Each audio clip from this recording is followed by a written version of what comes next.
time to get out, it's time to leave. Do you say no, stick it out a little longer, maybe merge, or what? Well, it really depends on, every case is very different, as you can imagine. So it really depends on the prospects, the growth prospects, really the interest of the shareholders, what's the priority for the shareholders, for the board of directors. And what we like to do is really set up a series of alternatives. So at New Century Capital Partners, we are the trusted investment banker, the trusted advisor.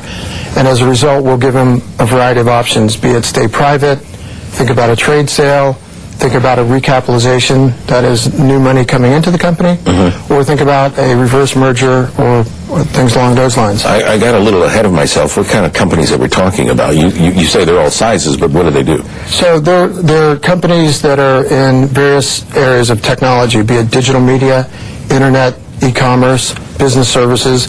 And in terms of the size range, Bob, anywhere from, I would say, 10 million in revenues, say on the low end, up to 500 million, 700 million in revenues on the high end. Which of these companies are doing well and look like they have sustainability? Which companies aren't? So I would say broadly, especially in Los Angeles, where entertainment is key, we're seeing a lot of derivative plays off of entertainment. And what is that? Mobile media, we see that being very active. Wireless is very active. People want mobile devices. They want applications on their BlackBerries, on their iPhones, etc. We see a lot of activity in digital media, which is really the taking old line media and making it go across the internet. That's very active. And then we're seeing some of the classic business services, which are business-to-business applications. Okay, if you're a mid-sized company and you need an infusion of capital, how easy is it for the banks to lend you the money? Sure, and again, what I would say is that a lot of the rules today are changing. So historically, a private company might go to their local commercial bank. Now what you're seeing is you're seeing other hedge funds come into the market, which are funds that are private funds that are seeking to make that investment. You're seeing mezzanine funds come in as well. And so there's really that supply of capital available to those companies that are well-positioned and are premium companies, high-end providers. Is it easier or safer? I know this may be tooting your own horn, but is it easier or safer going through you rather than going through a standard commercial bank? Well, it's interesting because all of the bankers at New Century Capital Partners, they're all from the largest banks on Wall Street, meaning Deutsche Bank, CS First Boston, Merrill Lynch, and so on. So we have vast relationships with the largest institutions on Wall Street. And these are pools of capital such as Ares Capital in Century City. They run about 45 billion in assets. So Ares Capital, Ramius, and so on, they're seeking high growth, high quality investment opportunities, and those are our clients. All right, did you bring your crystal ball with you? Because I want you to pull it out right now. And I want you to look in it, metaphorically speaking, Sure. and tell us what your long-term view is of money availability, how these companies are going to fare in the long term, whether there should be some sort of panic inclinations, or do we just kind of stick it out, bite the bullet, wait for better times? Well, I think, again, if you look at the cycles and the ebbs and flows of Wall Street and what's happening in today's economy, it's very similar to what we saw, say, in the early 2000s, and that is the dot-com era. And we banked a lot of those companies. I was the banker for E-Trade, Pixar, and many of others that had the highs, and then they had the pullback. So I think the ebbs and flows will continue, and in our view, we believe that the best of breed providers, those companies, again, with premier management teams that serve large and growing markets, those are always going to have access to capital. Now, in today's market, maybe the only difference is the cost of capital is slightly different. The cost has gone up. Sure. Let's hope your optimism stays with you, not only for your sake, but for the economy in general, because we want to see companies go the long haul and weather this storm. Mark Salter, thanks very, very much. You've given us some pretty good information today, and I'm glad that you came by and we had this chance to talk. Absolutely. Thank you, Bob. Nice to be here.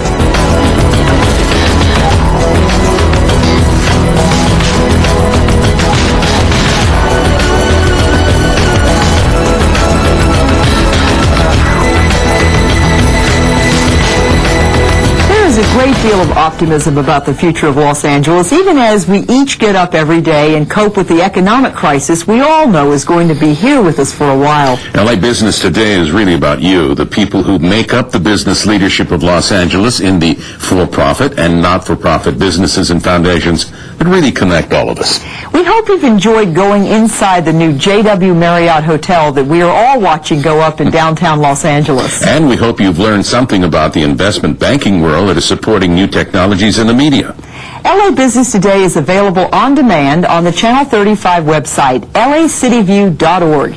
If you enjoyed the show, please tell your friends about us and email them the link to see the show online. We thank you for watching, and please join us for another episode of LA Business Today.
I'm the co-founder and co-director of Inside Out Community Arts. My name is Camille Amin, and I'm the co-founder and co-director of Inside Out Community Arts. My partner Camille and I started Inside Out in 1996.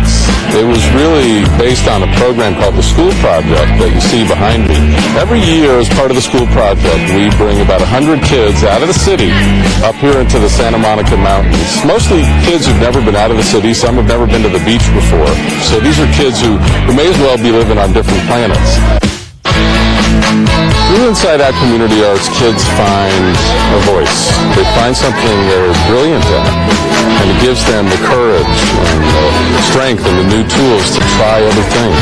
I mean, these kids are amazing. Every one of them is an asset and a resource to this community, and it is our responsibility as adults to help show them the way. Kids who may be shy when they come into the program, or belligerent, or they're having truancy problems, issues at home, gang issues, all that kind of stuff. And none of that matters too much when you're working with other people and feeling good about yourself. You have people to look up to, you have people to help you. It makes you feel like people really do care. Although you have family and stuff at home, but it's like when you come to Inside Out, that's like your second family.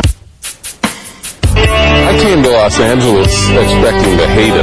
When I got out here, I just got to see the world in a very different way. I fell in love with it a little bit at a time. I didn't realize it was happening. It's a mosaic of everything you can imagine. It's a place where I can be useful. It's a place where I think I have something to offer, and I get so much back. Camille Amin, a proud face of LA. I'm Jonathan Zeichner, and I'm the face of LA.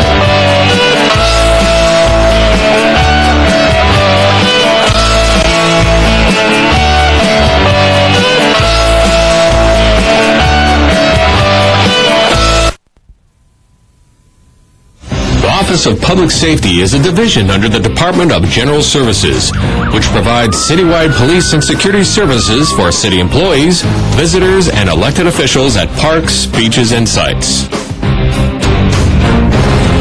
The Office of Public Safety encourages city employees and community members to call and report quality of life issues and criminal activities at city sites. 213-978-4670.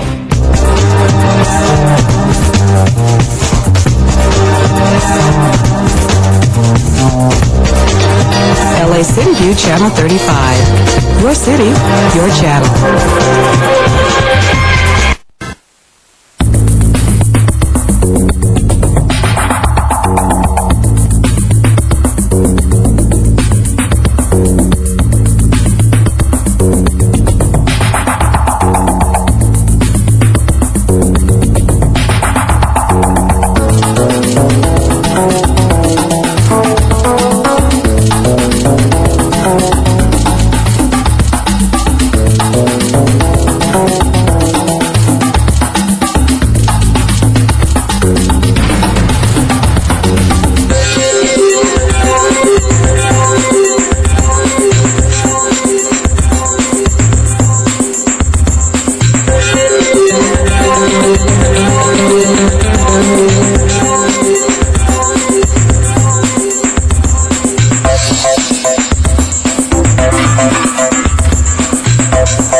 Washington this week.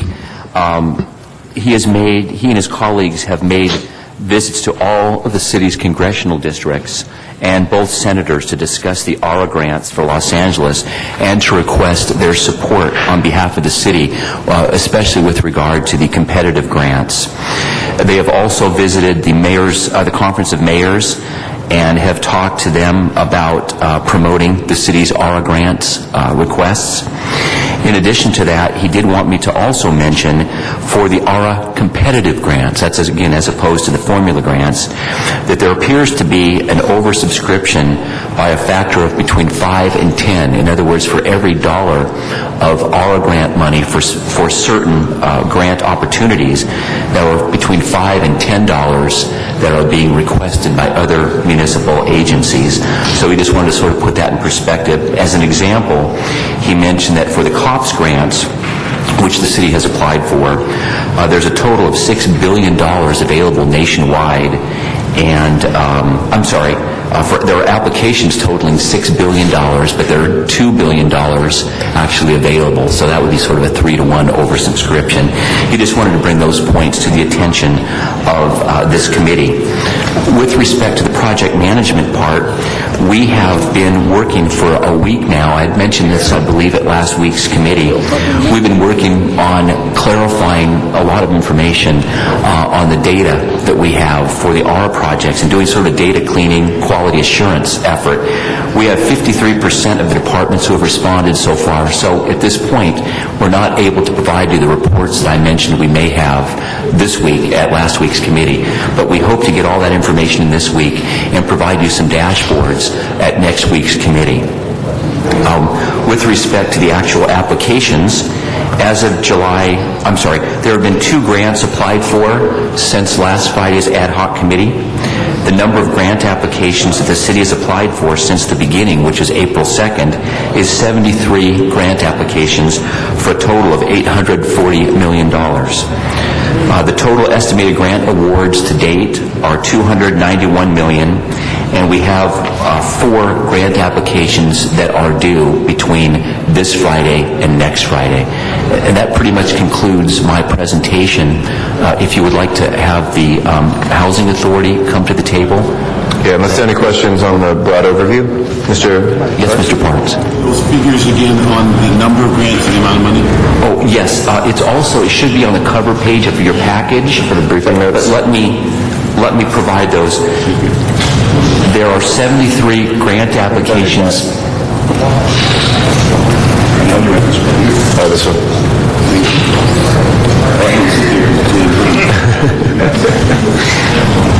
There are 73 grant applications that have been submitted by the city as of July 17th today for requesting a total of $840 million. In terms of grant awards as of today, we have $291 million, and we expect to submit 4 grant applications in the next week between this meeting, the ad hoc committee, and next week's meeting. Okay. Thank you. Yeah, let's have the Housing Authority come forward, please.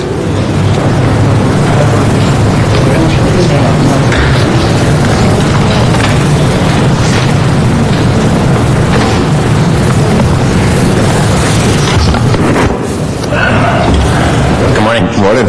How are you? Good. Ken Simmons, Chief Operating Officer for the Housing Authority. With me is Tina Booth, who is our Asset Manager and Construction Manager. The first item had to do with a $25 million grant given to the agency for capital improvements. It isn't as much of an application as it was a confirmation that we could use the money in the time frame set by the Obama administration.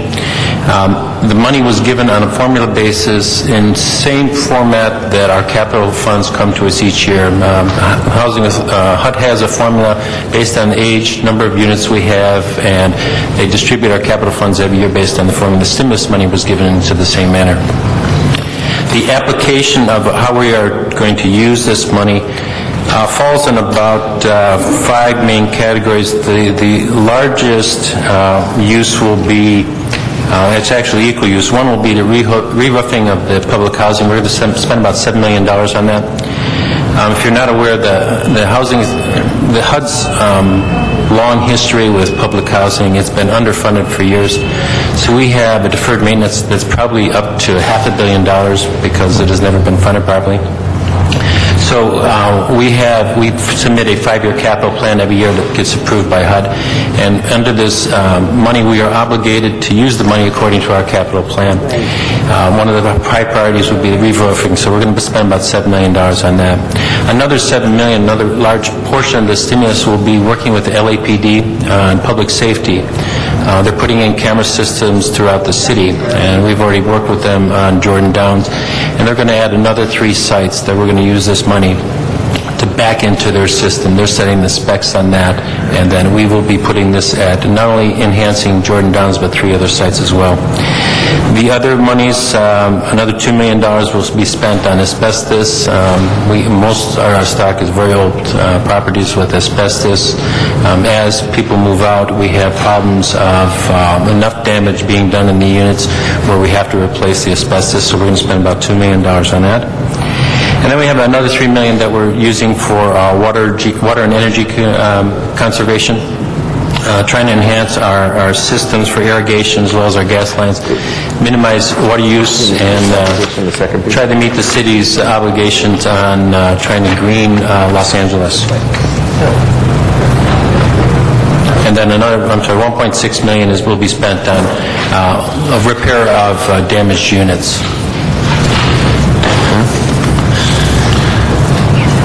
Any questions? Yeah, Mr. Rosano? Morning. And thanks for being here, both of you. Appreciate it very much. You know the Mar Vista Gardens? Did you rattle off, or could you? You know, it's 600 units. There were several issues that we've had there. One is the ceilings on at least 12 structures are falling through, and the entire complex needs a paint job. I mean, that's 2 issues we know very clearly, but it's an old building, and in many cases, the buildings are really needing some tremendous... I see there's $600,000 allocated to re-roofing at Mar Vista, and then I see where's the abatement number? Is it 18,000? 18,000. 18,000 also for abatement issues at Mar Vista. Yeah, what I'm wondering is, could I also ask you to take a deep breath and look back at that and give us a report back and see if there's more, because the community is very excited, and we're very hopeful there that we can do a lot more than that. But I like what you started with there, the way to squeeze it out and give me some more opportunity. It would be a wonderful thing. Okay. Yes, sir. Thank you. Mr. Parks or Ms. Perry? Okay. All right, thank you for that update. Appreciate it. Okay, then the second one was a competitive grant. Again, this one is restricted to public housing authorities, but it is on a competitive basis, and so we've been allocated the $25 million. We have not received the word on the other allocations, and we have... What's the overall pool that you're competing from? Yes. No, but how big is the overall pool? The competitive How many pool? billion? Sorry, 7 billion? 4 billion, I think. 4 billion, okay. Yeah. And this one, we have it in, I think it's 4 broad categories. First category, and these are based on what the HUD requirements were and how they categorize these grants. And first one was we applied for the maximum in addressing elderly or disabled. That totals about $13 million. Another $20 million is revitalization of distressed property. So we maximized that grant as well. By the way, the total, I think, is what, $52 million? Correct. Okay. Another category was to leverage projects that you already had. We did not maximize this because we are limited in our funding. We applied for about $5 million in that, and that's 2 projects where we're trying to make sure that we don't lose Prop A funds. And then the final one is another $13 million for energy efficient green communities. On behalf of Councilman Rosenthal, I should mention that Mar Vista is also in these competitive applications, I think totaling about $500,000 for improvements at Mar Vista. Just like to hear those kinds of things. What'd you say? Well, in the competitive process, Mar Vista also is listed under the elderly and disabled improvements. I think we applied for $364,000. That's category 1, and then another category on the energy efficiency in the green communities. Yes. $218,000. Total. So that total is probably between the water saving and the gas utility. That's about $450,000. Okay, that's good. That's moving in the right direction. There was one other issue. This is not as clear from stimulus monies if there's an opportunity, but I'll put it back on the table again, and that is Lincoln Place. Lincoln Place is an 800-unit complex of which 700 units exist, and they're going to rebuild it and put in another 100. Of the 700 units, this is a private sector ownership called AMCO. We want them to come in and rehab the existing structures with their own funds. But one of the things they're asking for us is some support, and we've been talking to DWP about greening efforts where we could do certain amounts of things here as a city that would assist them. If it's possible, and I'd like you to look at it, thinking out of the box, look at Lincoln Place. My deputies, Arturo Pena and Norman Cullen, are the two working with Lincoln Place. If there could be a discussion with you all with that, and if we could get stimulus money for that, the ultimate end dream is to restore those structures, get those people back, and keep it in an SRO, which is obviously, for me on the west side, to have affordable housing, a huge, huge issue, and it would be wonderful if we could do it. So if I could set that meeting up with Lincoln Place, with those folks with you, maybe there's some synergy that would be. Absolutely, but just to forewarn you, I mean, this money is pretty restricted to public housing only, but we'll certainly have a discussion with Mr. Payne. Excellent, excellent. Thanks. Mr. Parks? On both A and B are basically the larger housing development. Is there any funds for the smaller ones, that property owned by Hackler throughout the city? You say in the applications it's only larger. I'm just wondering, because what I sense is that I just want to make sure I'm clear. Are we talking about the Jordan Downs or the Mar Vistas? Are those type facilities? Or are we also including the smaller facilities that Hackler owns? You might be talking about voucher-based. Would you say the smaller end? Project-based voucher. I think he's talking about a smaller public housing unit. Yes. Like Rose Hills and William Mead. How small are those? So it's not ignoring the smaller unit. We're going anywhere from the larger 700 unit size to the 100 unit size. Very good. All right. Okay. Any other questions? Nope. Okay. Thank you very much. Thank you. Good luck. Thanks. If we can take up 1C, please.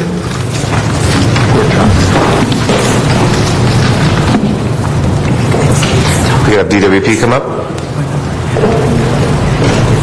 You're on.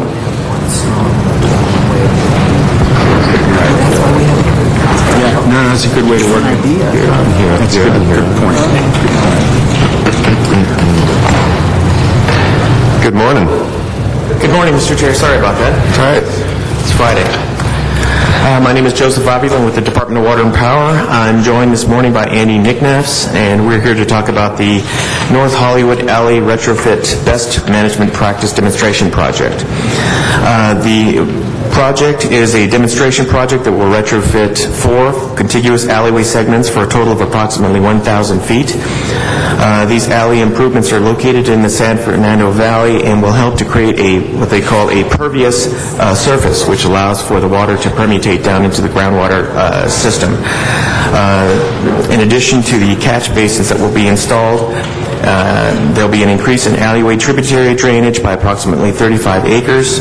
These alleyway improvements will also help to demonstrate the infiltration system of the stormwater near the origin, will help to recharge the San Fernando groundwater basin and improve water quality in the downstream areas as well as the community aesthetics.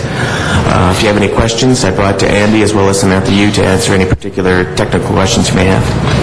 So is this like green alleys? Is it an unpaved alley, or is it a semi-permeable, semi-paved? One segment of the alley has already been paved, which is going to be removed and replaced with the permeable pavement.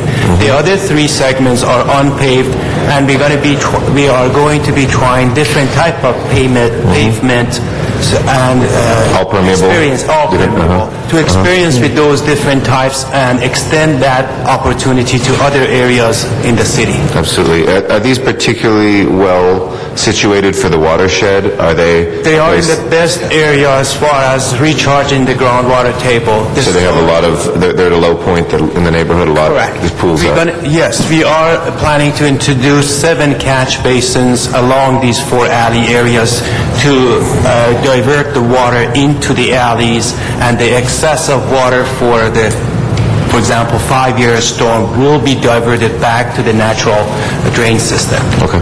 Great. I actually have some maps that I'll leave with you, Mr. Chair. Okay. To show the location. Mr. Parks. Let me just ask, how much... Or should I say Mr. Alleys? Yes, Mr. Alleys. How much funds are available in this pot of money we're going after? We're after, if it's 600. The CSRF funds, I think the total is $250 million, I believe, sir. Because I'm wondering why these 4 alleys and not mini alleys that would give you the same kind of impact in the city? Because we have, I think, 60 or 70 miles of alleys. True. Department of Public Works is considering other alleys. This is just 4 of many different alleys that they're going to be considering as far as trying these permeable pavement. So is Public Works driving the project, or is it Ward and Power? No. Public Works is the driver of the projects. They are the project manager, and the LA Bureau of Street Services is going to be retrofitting the streets. So it's 3 city department agencies that are involved partnering on this effort. So Street Services, Water and Power, and who else? And the Bureau of Sanitation is doing the project management and project engineering. Bureau of Engineering and DWP. Right. Okay, so you're saying there are other projects that will be forthcoming? Yes. Okay, and how much, give me the figure again of how much money's in the overall? I'm sorry, I wouldn't It's $250 million total 50. in this particular pool of funds. Okay. For this particular project, we're seeking $800,000 just for this one demonstration project, sir. Very good, thank you. You're welcome, sir. There are no other questions? Okay. All right, and if this is successful, is this something the department's looking at spreading out? And, exactly right. And working with Public Works hand in hand? I mean, is Public Works doing the work on this? Yes, and Bureau of Sanitation, as I understand it as well, sir. Correct. Great. Okay, super. Oh, yeah, Mr. I'm very excited about what you guys are doing, and you're doing so many things that are amazing that we're going to hit all of our targets about... in fact, I'm looking at my house right now for solar. A whole collection of us in Mar Vista are so happy with the way in which we're working on this private sector strategy with solar panels on the house. So first, I want to thank you for that. I'm meeting with the guy to potentially install it on my house. The 30 to 50 homeowners already in the group are moving solar in Mar Vista, and we want to set the example for the city and for the region. I know we're also in discussions with you about Lincoln Place and retrofitting and working that out from a standpoint that could be effective for the greening of that. Is there any report on that and any stimulus money on that is, at this point, any more clarity on that? I know the discussions have been ongoing. I think, Samantha, you might have some information. If not, we can come back to you, Councilmember, on the details of that. Let me pass this map up while Sam's coming up. Very good, very good.